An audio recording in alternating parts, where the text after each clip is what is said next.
Pinag-ahandaan na ng Philippine Curling Team ang kanilang mga susunod na kompetisyon matapos masungkit ang gintong medalya sa 9th Asian Winter Games.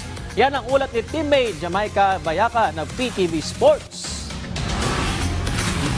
Matapos maiuwi ang kauna-unahang gold medal sa bansa, nakatatak na sa kasaysayan ang galing na ipinamalas ng Philippine Curling Team sa 9th Asian Winter Games. Pero sa kabila ng tagumpay na ito, mayroon pang mas malaking hangarin ang national team. Yon ay maging isang world champion at makilala hindi lang sa Asia, kundi pati na rin sa buong mundo. Sa panayam ng PTV Sports kay Alan Frey, Philippine Curling Team member, ibinahagi nito ang kanilang pinakapinaghahandaang laban. Our main goal and actually our only goal is going to the Winter Olympics in 2026 in Milano Cortina. Yeah.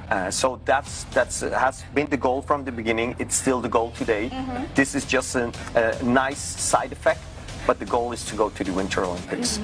Dagdag pa ni Frey na kailangan nilang maipanalo ang pre-qualification at Olympic qualification events ngayong taon para mapasama sa 2026 Winter Olympics na gaganapin sa Milano Cortina, Italy. The next competition is the pre-qualifier in autumn and the qualifier in December. We need to reach third and second place, and then we can make it to the Olympics.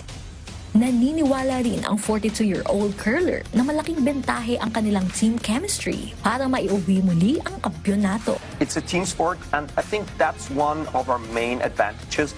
We really like each other. You know, we like hanging around off ice. It's always fun. The team spirit is great, and this is one of the main advantages we have if you compare it to the other teams.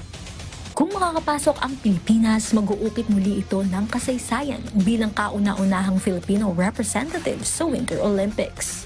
Jamaica Bayaka para sa atletang Pilipino, para sa bagong Pilipinas.